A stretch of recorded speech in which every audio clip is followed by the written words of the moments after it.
Hepiniz hoş geldiniz arkadaşlar. Ben Batuhan. Bugün sizlerle Bobby Fischer'la Miroslav Filip arasında 1962 yılında oynanan bir oyunu paylaşmak istiyorum. Analizimize geçmeden önce videolarımdan memnunsanız like atmayı, Bobby Fischer hakkında olabilir, Miroslav Filip hakkında olabilir. Düşünceleriniz varsa yorumlar kısmında belirtmeyi ve de içeriklerimden memnunsanız da abone olup bildirimleri açabilirsiniz diyerek isterseniz şimdi başlayalım. Bobby Fischer beyazlarda, Miroslav Filip de siyahlarda. Fischer E4'te başlamış. E5, at F3, at C6, fil B5, A6, fil A4. Bildiğimiz açılış hamleleri bunlar zaten. Modern Steinitz defansı yani savunması diye de adlandırabileceğimiz D6 hamlesi geldi. C3, fil D7 ve D4'ten sonra şimdi burada G6 oynandı. Kısa rok, fil G7 ve D5 hamlesinden sonra at C E7, fil D7, vezir D7 açılış hamleleri bildiğimiz benzer zaten hamleler. Bu yüzden fazla üzerinde durmayacağım. C4 hamlesinden sonra H6 geldi. At C3 ve burada Miroslav Filip F5 oynamayı tercih etmiş. F5 oynamak aslında benim pek tercihim olmasa da burada uzun rok attığınız zaman bu F5 hamlesi çok kuvvetli bir hamle olabilir diye düşünüyorum. Çünkü rakibiniz yani Bobby Fischer burada kısa rok attığı için piyon saldırılarla bir şeyler elde edebilirsiniz doğru oynadığınız vakitte. Peki burada şimdi ne oynanabilir diye baktığımızda A4 oynanabilir ya da B4 hamlesi önerilebilir. Bilgisayar tarafından bunlar öneriliyor. Ama burada Fischer EF5 yapmayı tercih etmiş. Peki GF5'ten sonra şimdi at H4 oynandı. Şimdi at H4'ün aslında biraz iyi olduğunu söylesem de bir de anlayamadığım bir tarafı var. Burada aslında fil F6 gibi bir hamle yapabilirsiniz. At F6 gibi bir hamle yapabilirsiniz. Ki fil F6 yaptığınızda zaten şöyle bir durum var. Bu atı siz hiçbir şekilde alamazsınız. Gösterelim.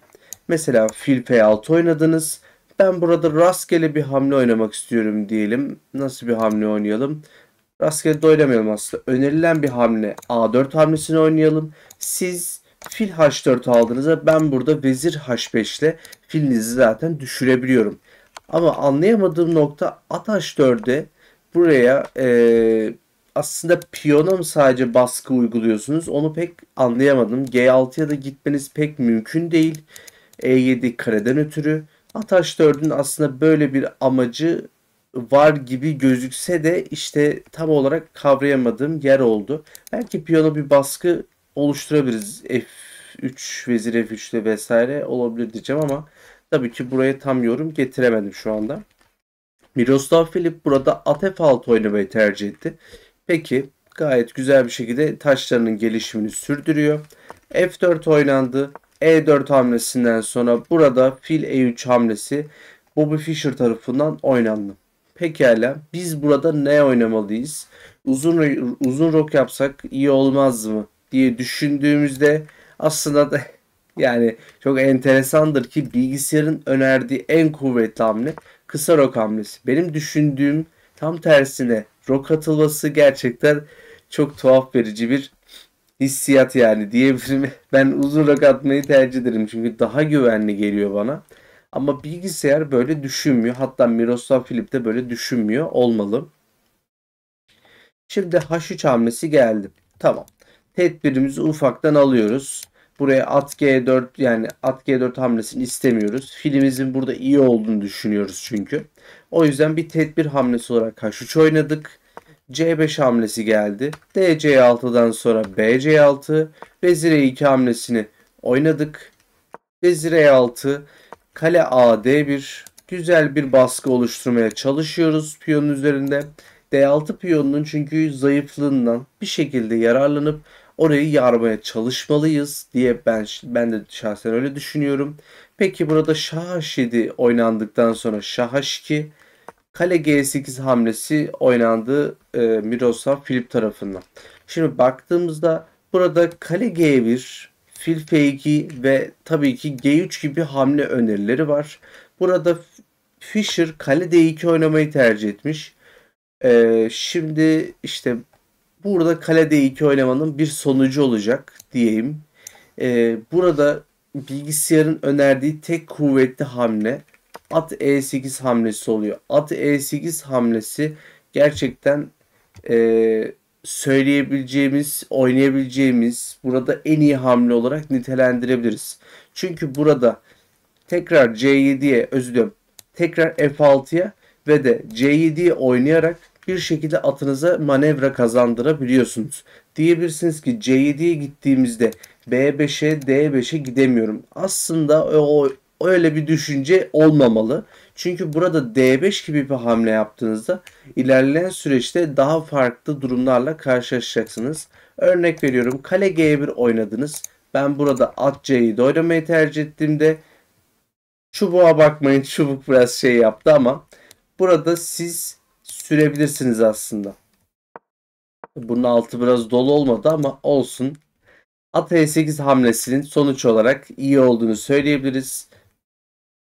Peki burada G3 hamlesi oynandı şimdi. G3 hamlesinden sonra A5 oynandı. Kale F-D1, at G6. At G6 hamlesi çok iyi sayılacak bir hamle olmasa da aslında çok da kötü bir hamle değil. Peki burada Fischer'ın oynaması gereken hamle nedir diye baktığımızda aslında bilgisayar tarafından tek hamle olarak verilen at G2 hamlesini oynamalıyız ve Fischer da zaten bunu çok güzel bir şekilde oynamayı başardı.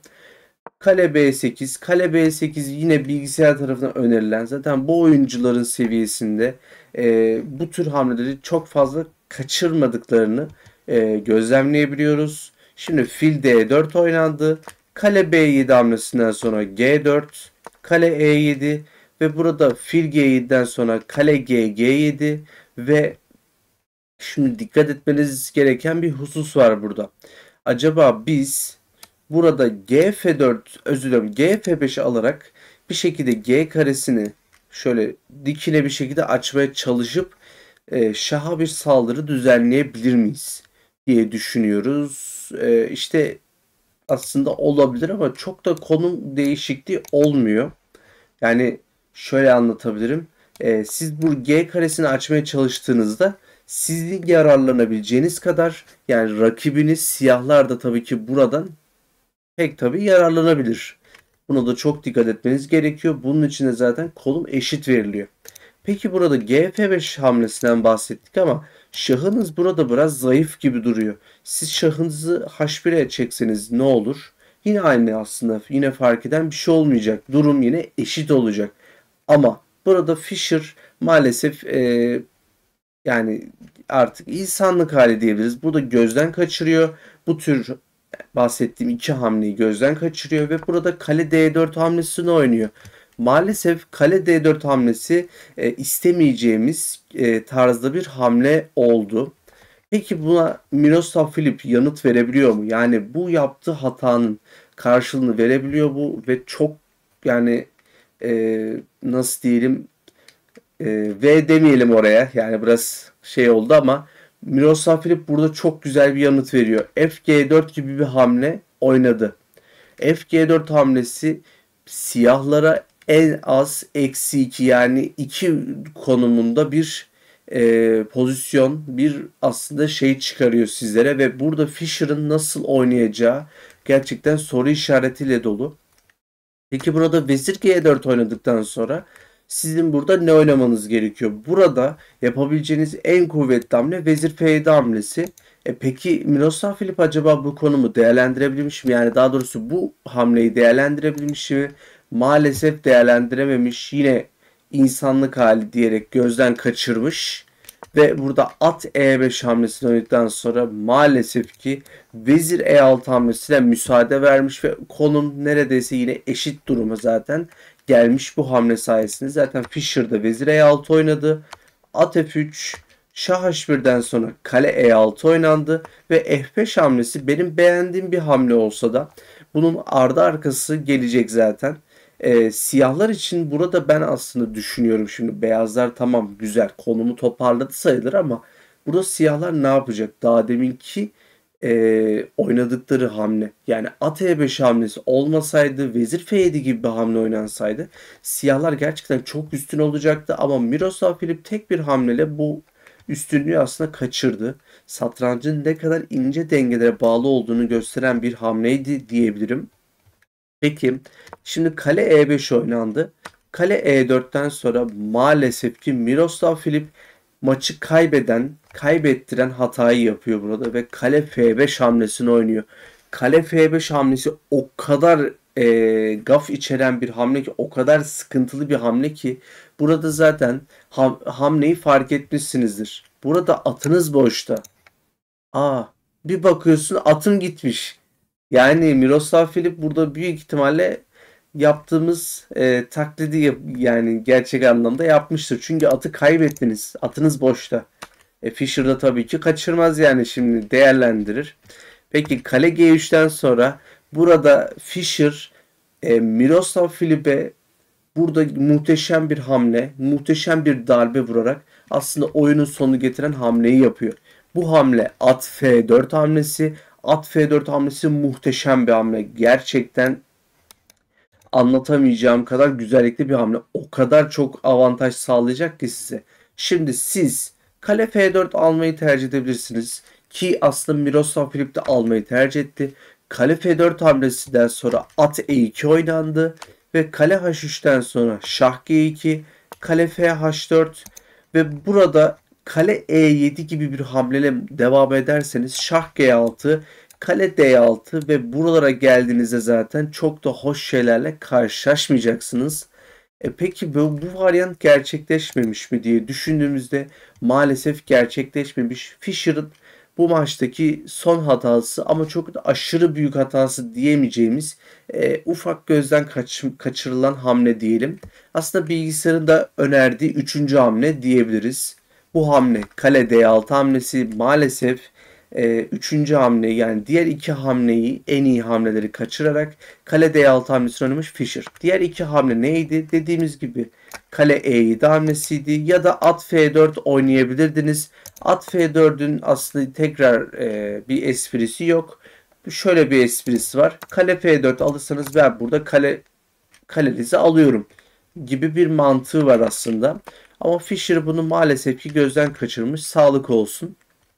At E1'den sonra şah F1, kale H1 oynandı. Şah F2, kale 4 H2, şah E3, kale H3'ten sonra şah E4 ve şah G7 oynandıktan sonra zaten burada artık maalesef Miroslav Filip kendi topuna mı sıktı diyelim artık nasıl tabir edilirse maalesef şah G7 ile de maçın sonunu getiren ve tabii ki terk etmesine sebep olan bu hamle yapmış oldu. Peki burada nasıl devam edebilirdik diye kendimize sorduğumuzda kale D7, şah F6 en iyi oynayabileceğiniz hamle şah F6 hamlesinden sonra at F4 oynadınız ve burada gerçekten oynayabileceğiniz en iyi hamle kale E3 hamlesi. Peki kale E3 neden oynayayım? Kalemi neden vereyim diye düşündüğünüzde çünkü başka tercihiniz artık kalmıyor. At C2 oynadığınızda işte örnek veriyorum şah F2 oynarsanız burada ne oynayabileceğiniz gerçekten meçhul. Çünkü hiçbir şey yapamıyorsunuz taşlarınızla. Taşlarınız bitik durumda. Kale H5 gibi bir hamle var. Zaten kale H5 gibi bir hamle neden yapacaksınız? Gibi durumlardan ötürü burada artık Miroslav Filip işin içinden çıkamayacağını düşünmüş olmalı ve bu yüzden de terk etmiş olmalı diye düşünüyorum. Umarım analizden keyif almışsınızdır. Umarım öğretici bir analiz yapabilmişimdir. Bobby Fischer'ın bu oyununu gerçekten ben çok beğendim. Yaptığı hatalar olabilir. Tabii ki insanlık halidir ama bu hataları bir şekilde engelleyip ve de tabii ki rakibinizin hatalarını değerlendirip de üstüne darbe vurmakta gerçekten tam Fischer'lık bir iş diye düşünüyorum. Dediğim gibi umarım analiz öğretici olmuştur. Umarım analizden keyif almışsınızdır. Analizimiz tamamlanmıştır. Umarım videoyu tekrardan beğenmişsinizdir. Videoyu beğenseniz like tuşuna basabilirsiniz. Fischer hakkındaki düşünceniz ya da bu maç hakkındaki düşüncenizi yorumlar kısmında belirtebilirsiniz. Ve de içeriklerimden memnunsanız da abone olup bildirimleri açabilirsiniz diyerek videoyu kapatmak istiyorum. Kendinize iyi bakın. Satrançta kalın.